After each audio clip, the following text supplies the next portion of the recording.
Тун удахгүй буюу энэ сарын 27-нд Моцартын мэндэлсний 270 жилийн ой тохиож байгаа илээ. Тиймээс түүний хамгийн алдартай аялгауны нэг болох Ронда алла турка буюу бидний нэрлэж заншсанаар турк маршийн цаадах түүхийг энэ удаад хуваалцахаар бэлтлээ. Дуглан сууж таалан сойрхно.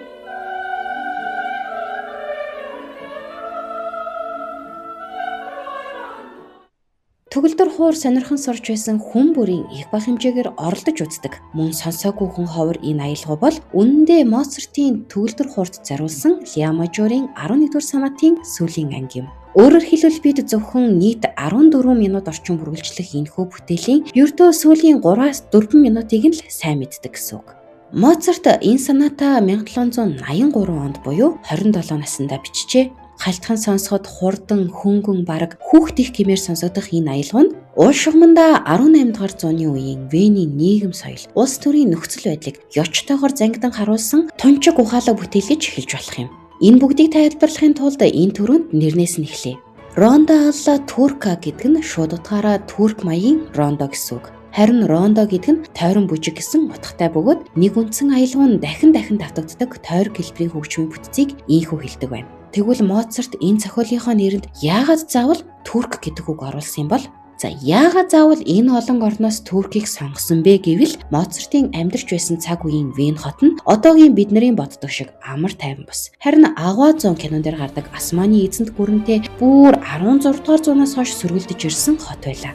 Тэр дундаа 1529 болон 1683 онуудад Османы эзэнт гүрэн Венийг бүсэлсэн явдал нь хотынхны ой санамжинд гүн суусан байв. Харин Османчуудын хувьд Вен хот нь хар тэнгисийг баруун Европтой холбосон худалдааны замын уулзар буюу стратегийн чухал цангилаа байжээ. Гэвч сонирхолтой нь ийм удаан хугацааны дайсагналын тунд Османы соёл Вен хотод аажмаар нэвтэрч нэг л мэтгэд Европын хувцас загвар, кофе, уран зураг гээд хамгийн гол нь хөгжмөнд нь хүртэл нөлөөлсөн байна.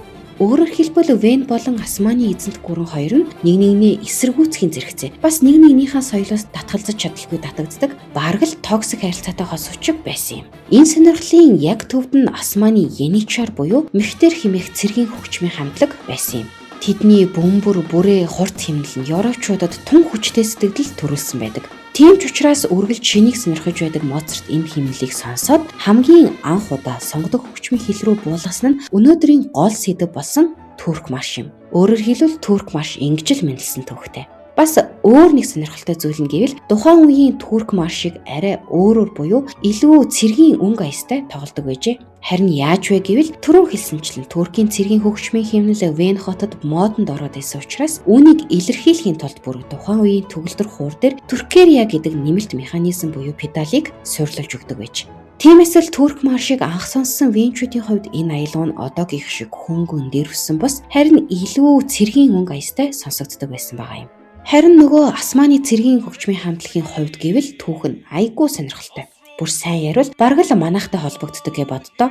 Одоо Венийг дөрвүүлсэн энэ хөгжмийн хамтлагтай холбоотой нэг тун сонирхолтой түүхийг ярьж өгье. Энэхүү цэргийн хөгжмийн хамтлаг буюу мехтер нь хүн төрөлхтний хамгийн эртний бөгөөд өнөө хүртэл тасралтгүй уламжлагдсан ирсэн хамтлагт тооцогддог. Тухайлбал Османы үеэс ч өмнө Төв Азийн нүүдэлчдийн дунд дайн тулааны үед бөмбөр ивэр бүрээ зэрэг зэмсгийг ашиглан цэрэг дайчдаа дохио өгөх, тэднийг зоригжуулах мөн эргээд дайсныхаа сэтгэл зүйдэд нөлөөлөх уламжлал өргөн байсан нь түүхэн их сурвалжуудад тэмдэглэгдсэн байдаг аж. Энэ уламжлал нь явсаар Османы эзэнт гүрний үед төрийн түвшинд зохион байгуулагцаар албан ёсоор мехтер хэмээх цэргийн хөгжмийн хамтлагийн хэлбэрт оржээ.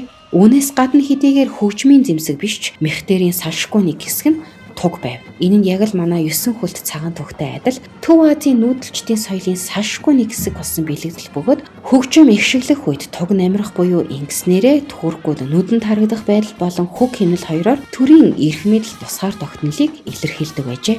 Иймээс энэ соёл Европт зүгээр нэг гадны экзотик зүйл байсангүй. Ялангуяа венчүүдийн хувьд мехтерийн хэмнэл бол хотынх нь ханны цаанаас нэгэн цагт сонсогдож, нурууных нь үсийг босгож байсан түүхэн бодит дурсамж байлаа. Тийм ч учраас Моцарт турк маршаа анх төлөвлөхөд Венийхэн үүнийг сонсоод зүгээр нэг гадны соёл мэт гайхаад л өнгөрөөгүй юм. Харин сэтгэлийнхаа гүнд таньсан байдаг. Тиймээс Моцарт нэг ёсондоо тэднийг айдас давтуулдаг энэхүү хэмнэлийг нь төгөлдөр хуурын аялга болгож өөрсдийн урлагийн хил рүү хөрвүүлсэн нь Венийхний хувьд нэг төрлийн ялтын мэдрэмж байсан юм. Ийхүү Моцартын зассан замаар дараа нь турк маягийн хэмнэл шингэсэн 150 гаруй дуур балет төрөн гарчээ. Бүр Бетховен хүртэл гайхамшигт 9-р симфонийн төгсгөлд энэхүү яничар маягийн өнгө аясыг оруулсан байдаг. Ингээ бодоход Төв Азийн нүүдэлчдийн цэргийн хөгжмийн уламжлалаас улбаатай хэмнэл хожим нь Европыг дансалгаж үүний нөлөөгөөр бий болсон аялал өнөөдөр дэлхийд даяар хишээсээр. Харин одоо тэрийг энд нэг монгол хүн яриад сууж байна гэж. Гүй нэрээ сонирн байгааз ингээ харахаар дэлхий үнэхээр бөөрнхий байгаа юм шүү. За ингээд энэ удаагийн дугаар маань таалагдсан гэж найдаж байна. Дараагийн дугаараар уулзтлаа. Түр баяртай.